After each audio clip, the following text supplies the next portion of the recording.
Deccan education महाविद्यालयाला विद्यापीठ अनुदान आयोगानं UGC हेरिटेज दर्जा दिला आहे। 10 वर्षापासून सुरू असलेल्या प्रयत्नांना अखेर यश आल्यानं सोसायटीच्या नियामक मंडळाचे उपाध्यक्ष विकास काकतकर यांच्यासह विद्यार्थी आणि शिक्षकांनी आनंदोत्सव साजरा केला। अध्यक्ष आणि फर्ग्युसनचा एक माजी विद्यार्थी या नात्याने आज जे स्टेटस आम्हाला मिळालं आहे त्याचा मला खरंच अभिमान आहे, मला त्याचा आनंद होतो आहे। याच्यामध्ये UGCने आमच्याकडे प्रपोजल्स देशभरातून वेगवेगळ्या महाविद्यालय आणि पुणे विद्यापीठांकडून मागवली होती।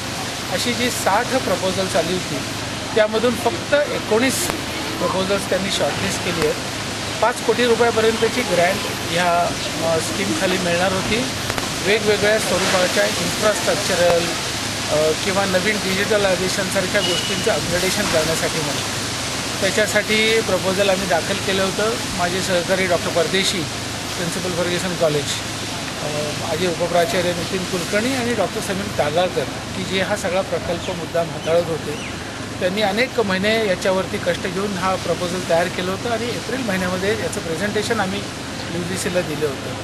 जसं इन्फ्रास्ट्रक्चरल किंवा ॲडमिनिस्ट्रेटिव्ह गोष्टीसाठी याचा फायदा होणार आहे, तसंच हे स्टेटस मिळाल्यामुळं राष्ट्रीय किंवा आंतरराष्ट्रीय स्तरावर सुद्धा फर्ग्युसन महाविद्यालयाचं नाव एका वेगळ्या पद्धतीने आता घेतलं जाणार आहे।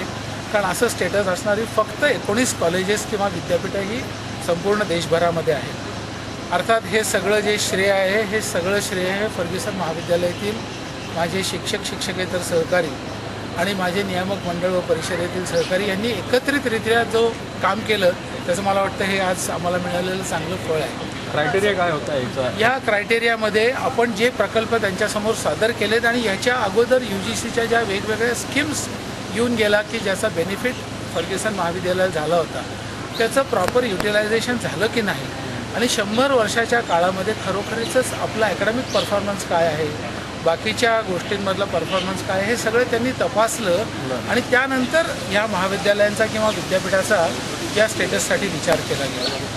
जे डॉक्टर समीर तागाळकर हे प्रेझेंटेशन करण्यासाठी मुद्दाम माझ्याबरोबर पुण्याहून दिल्लीला आले होते, तेव्हा जी प्रश्नोत्तरं झाली त्यातसुद्धा याचं महत्त्व की आधीचे घेतलेले पैसे कसे वापरले गेले आणि काय चांगले आणि नवीन प्रकल्प आपण राबवतो याच्यावर त्यांचा निश्चित जास्ती भर। विद्यापीठ अनुदान आयोगानं देशभरातील 19 कॉलेजांना स्पेशल हेरिटेज दर्जा बहाल केला आहे। त्यामध्ये पुण्यातील फर्ग्युसन कॉलेजसह मुंबईचे सेंट झेवियर्स कॉलेज आणि नागपूरच्या हिस्लॉप कॉलेजचा समावेश आहे। या दर्जामुळे ऐतिहासिक वारसा जपण्यासाठी या कॉलेजना प्रत्येकी 5 कोटी रुपयापर्यंतचा निधी उपलब्ध होईल। केवळ शैक्षणिक उपक्रमांसाठीच नव्हे तर शहरातील सांस्कृतिक, राजकीय आणि सामाजिक इतिहासाचा एक महत्त्वाचा साक्षीदार असणाऱ्या फर्ग्युसन कॉलेजला आपला हा इतिहास पुनर्जीवित करण्याची संधी या निमित्ताने मिळणार आहे। सी मूव्हीज अँड न्यूजसाठी प्रतिनिधी सज्जाद सय्यद, पुणे।